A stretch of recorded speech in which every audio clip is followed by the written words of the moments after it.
Hello बच्चों, चलिए प्रश्न को पढ़ते हैं। निम्नलिखित में से कौन सा सूत्र एल्केन को आपको विकल्प दिए हुए हैं। विकल्प ए है C10H20, विकल्प बी है C7H16, विकल्प सी है C5H8 और विकल्प डी है C9H10। तो आइए बच्चों, मुख्य अवधारणा को समझते हुए हम इस प्रश्न को हल करते हैं तथा व्याख्या सहित इस प्रश्न का हल समझते हुए सही विकल्प का चुनाव करते हैं। तो सबसे पहले हमें इस प्रश्न को हल करने के लिए एल्केन के बारे में जानकारी होना आवश्यक है। एल्केन, यदि हम बात करें एल्केन के सामान्य सूत्र की, तो वो होता है CnH2n+2। ये जो सूत्र आपको दिया हुआ है ये एल्केन का सामान्य सूत्र होता है।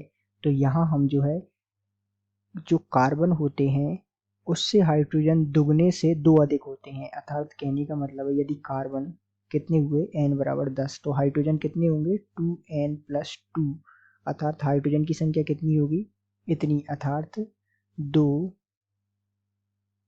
× 10 + 2 अर्थात 22 इस प्रकार होगी। जैसे कि आपको पहला सूत्र दिया हुआ है ये दिया हुआ है आपको C10H20। क्या ये एल्केन है? नहीं, क्योंकि हमने देखा n बराबर 10 है तो यहाँ हाइड्रोजन कितने होने चाहिए 2n+2 अर्थात कितने होने चाहिए 22, जबकि यहाँ हाइड्रोजन कितने हैं 20, तो ये एल्केन नहीं होगी।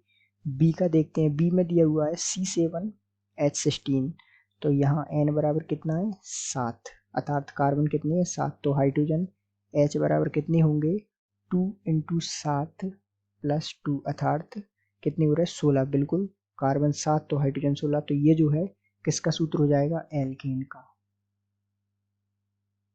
अब आइए बात करते हैं विकल्प सी में जो आपको दिया हुआ है C5H10।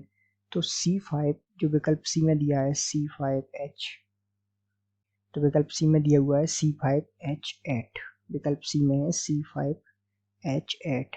तो यहाँ कार्बन की संख्या n बराबर कितनी है 5, तो हाइड्रोजन कितने होने चाहिए, हाइड्रोजन होने चाहिए 2 × 5 + 2 कितने 12, जबकि हाइड्रोजन कितने हैं 8, तो ये भी एल्केन नहीं होगा।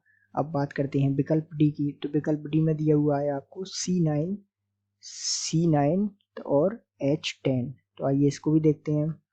विकल्प डी में हमें दिया हुआ है C9H10। तो कार्बन की संख्या n बराबर 9, हाइड्रोजन कितने होने चाहिए 2n+2 अर्थात 2 × 9 + 2 कितने 20, जबकि हाइड्रोजन कितने 18, तो ये भी एल्केन नहीं होगी।